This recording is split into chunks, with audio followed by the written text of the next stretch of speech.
Hello everyone, this is Divesh from government college for women Faridabad.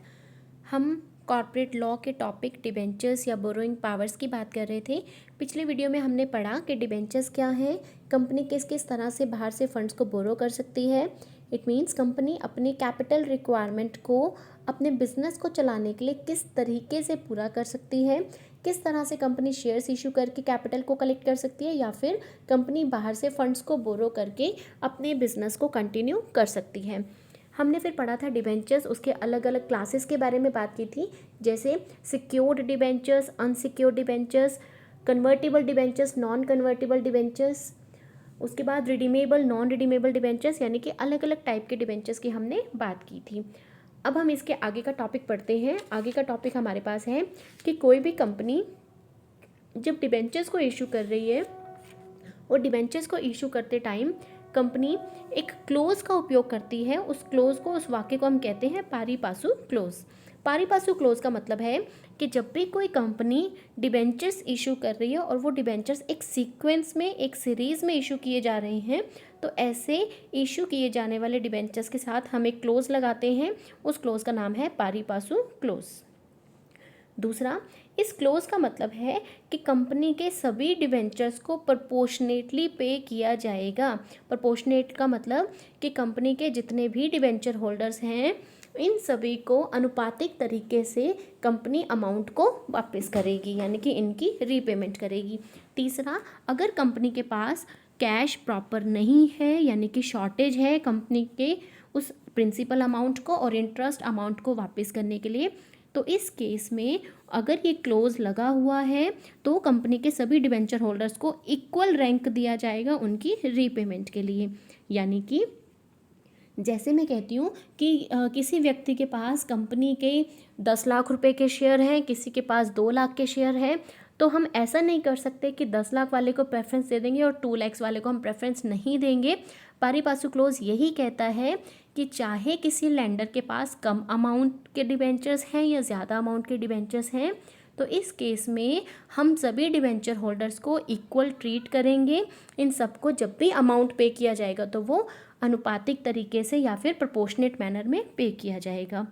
उसके बाद अगर हमने पारी पासु क्लोज नहीं लगाया है तो डिबेंचर होल्डर्स को कैसे पेमेंट किया जाएगा?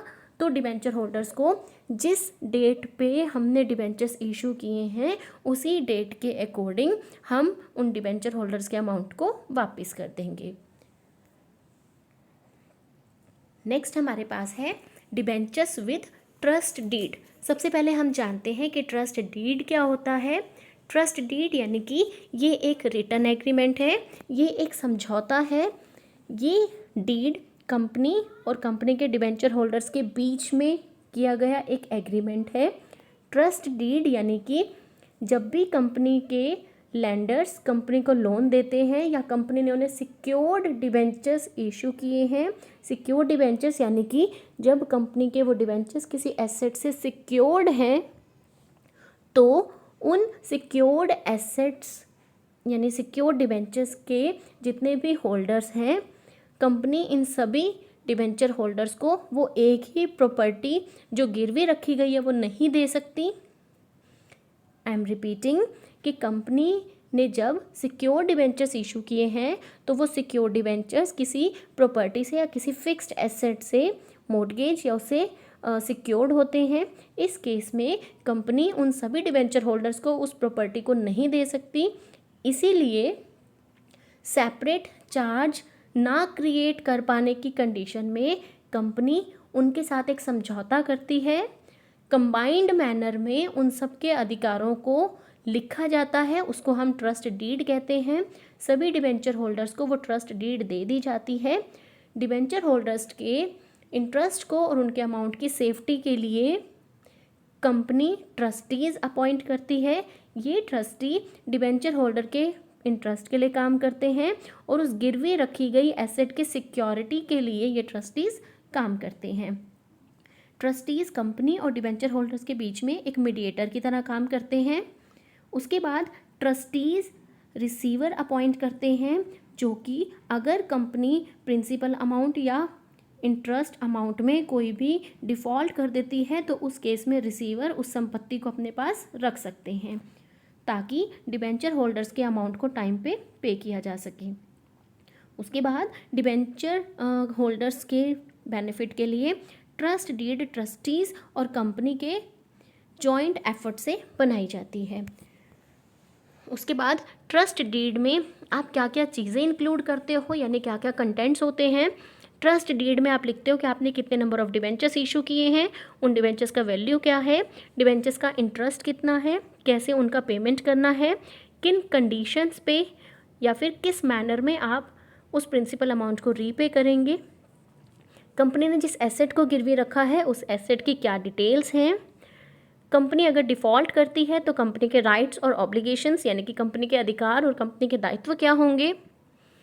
आगे बात आती है कि डिबेंचर होल्डर्स के लिए क्या क्या उपचार उपलब्ध हैं, यानी कि कंपनी अगर टाइम पे प्रिंसिपल अमाउंट या इंटरेस्ट की पेमेंट नहीं करती है तो कंपनी के उन लैंडर्स या कंपनी के डिबेंचर होल्डर्स के पास क्या क्या उपचार हैं। फर्स्ट हमारे पास है right to file a suit. First right to file a suit यानी कि जब कंपनी ने सिक्योर्ड डिबेंचर्स इशू किए हैं तो ऐसे होल्डर्स अपने बिहाफ पे या फिर दूसरे डिबेंचर होल्डर्स के बिहाफ पे कंपनी से अपनी उस अमाउंट को रिकवर करने के लिए एसेट को बेच के अपने अमाउंट को रिकवर कर सकते हैं या फिर कंपनी के ऊपर केस कर सकते हैं कि कंपनी उस एसेट के बेसिस पे उन डिबेंचर होल्डर्स का अमाउंट रिटर्न कर दे। Number 2, appointment of receiver. Secured debenture holders receiver को अपॉइंट कर सकते हैं। ऐसे डिबेंचर होल्डर्स अपने बिहाफ पे रिसीवर को अपॉइंट कर लेते हैं और अगर कंपनी डिबेंचर्स के इशू के टाइम पे की गई किसी भी कंडीशन को वायलेट करती है तो ऐसे रिसीवर को अधिकार है कि वो सिक्योरिटी रखी गई प्रॉपर्टी को अपनी कस्टडी में ले सकता है, वो कंपनी के बिजनेस को खुद चला सकता है। ऐसा रिसीवर कंपनी की सिक्योर्ड प्रॉपर्टी को बेच भी सकता है या फिर वो अपनी तरफ से कोर्ट में अपील कर सकता है और कंपनी के बिजनेस को चलाने के लिए वो डिबेंचर होल्डर्स के हित में कोई भी प्लान बना सकता है। थर्ड है हमारे पास realising the amount of security by foreclosure. Foreclosure का मतलब है एक कोर्ट का आदेश जिसके अंतर्गत कोई मोर्टगेजर उस गिरवी रखी गई संपत्ति से अपना अधिकार खो देता है। मोर्टगेजर यहाँ पे कंपनी है और मोर्टगेजी यहाँ पे वो व्यक्ति है जिसने कंपनी को ऋण दिया है। यानी कि अगर डिबेंचर होल्डर्स अपने अमाउंट को रिकवर कराना चाहते हैं तो इस कोर्ट के आदेश के बेसिस पे डिबेंचर होल्डर्स कंपनी की उस संपत्ति को बेच सकते हैं और अपने अमाउंट को रिकवर कर सकते हैं, क्योंकि इस आदेश के अनुसार कंपनी का अब उस एसेट के ऊपर कोई भी अधिकार नहीं रहेगा। उसके बाद application for winding up of company. अगर डिबेंचर होल्डर चाहें तो वो कंपनी लॉ ट्रिब्यूनल में कंपनी के वाइंडिंग अप की एप्लीकेशन दे सकते हैं। वो तब ऐसी एप्लीकेशन देंगे जब कंपनी ने उनका इंटरेस्ट और प्रिंसिपल अमाउंट पे नहीं किया है।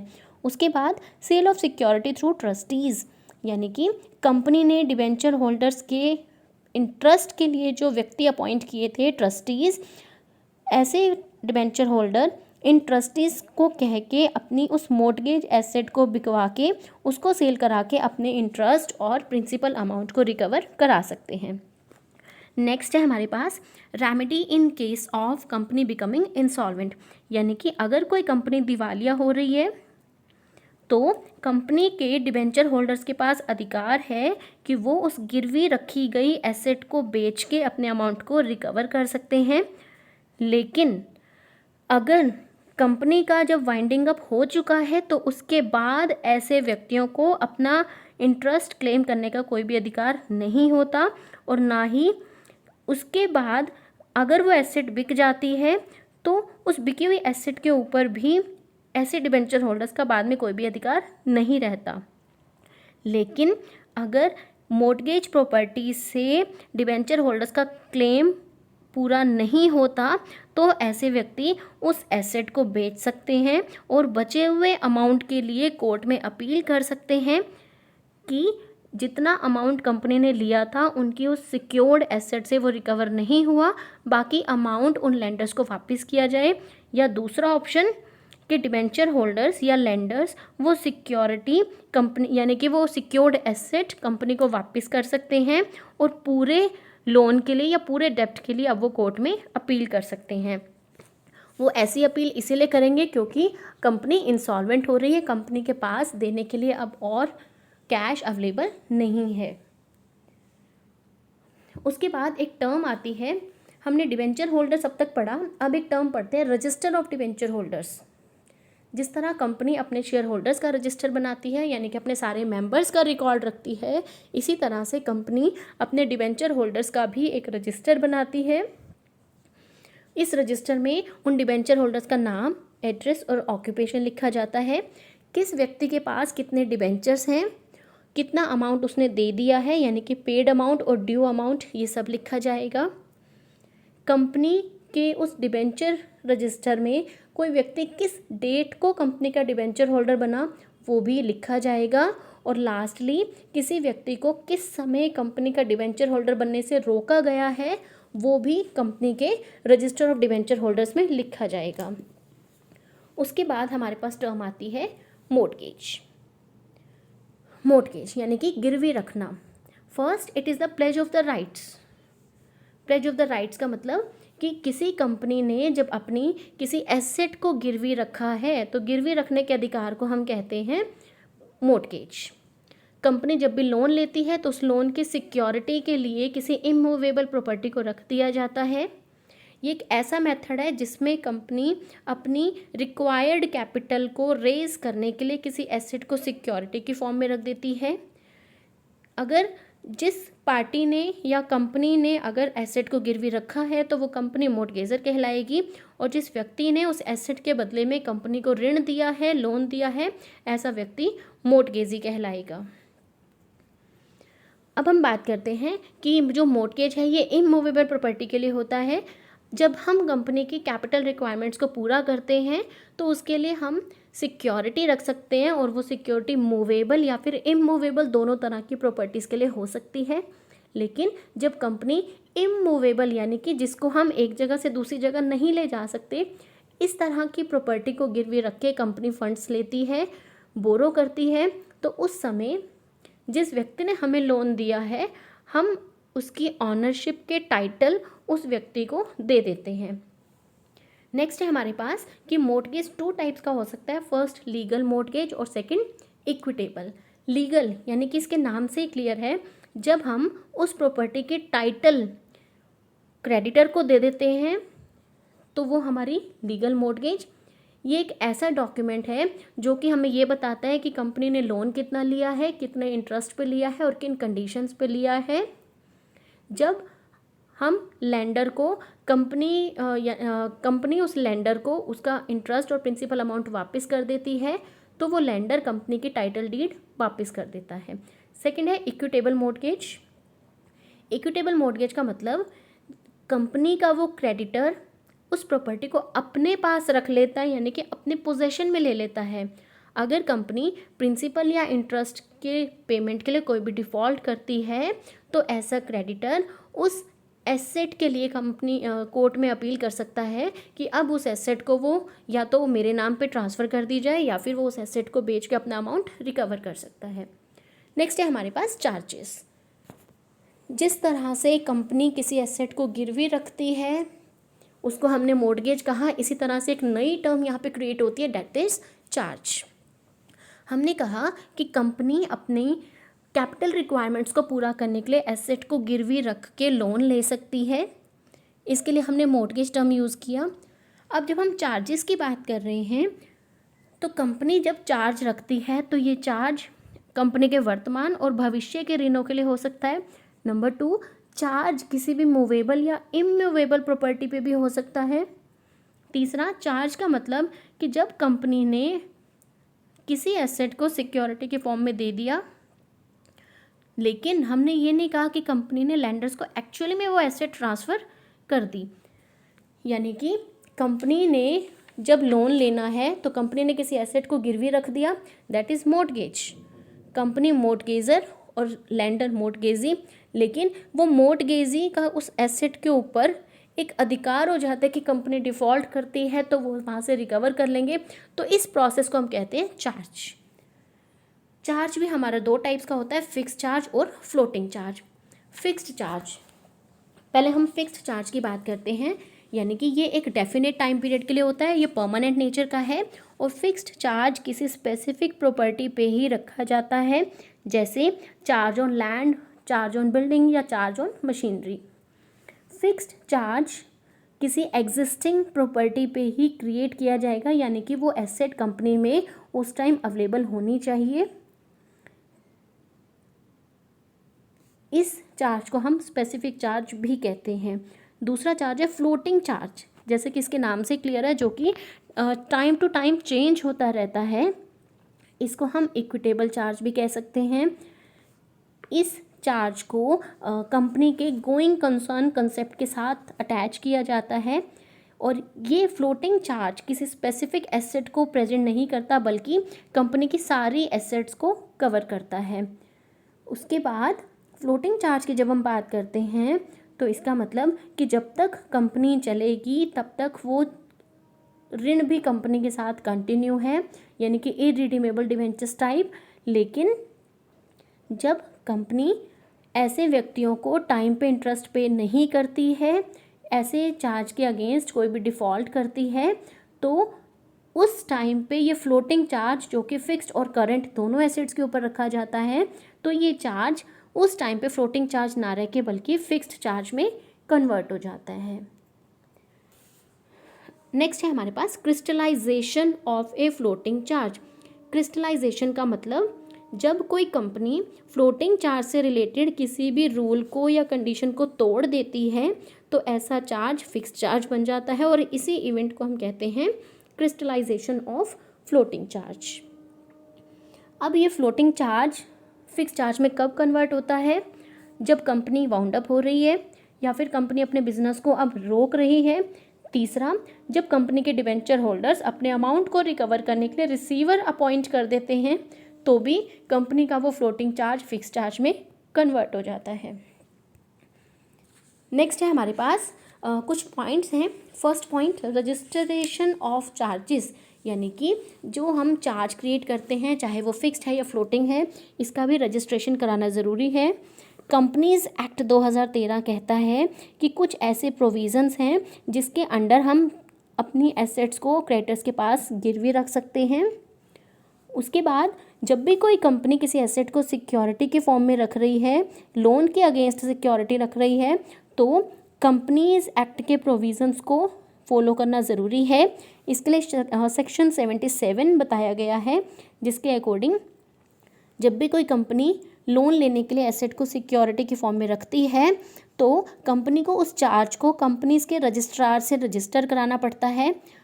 किस किस तरह के चार्ज को रजिस्टर कराना ज़रूरी है? जैसे किसी कंपनी ने डिबेंचर्स इशू करने के लिए अगर कोई चार्ज दिया है तो उसका रजिस्ट्रेशन ज़रूरी है। कंपनी की अनकॉल्ड शेयर कैपिटल है तो उसका चार्ज का रजिस्ट्रेशन कराना ज़रूरी है। कंपनी की कोई भी इमूवेबल एसेट पे कोई चार्ज रखा गया है तो उसके लिए भी रजिस्ट्रेशन ज़रूरी है। कंपनी के अगर बुक डेट्स या डेटर्स के ऊपर कोई चार्ज रखा गया है, कंपनी की कॉल्स जो कंपनी ने की हैं लेकिन वो अभी तक ड्यू हैं, पे नहीं हुई है, तो इनके ऊपर चार्ज रखा गया है।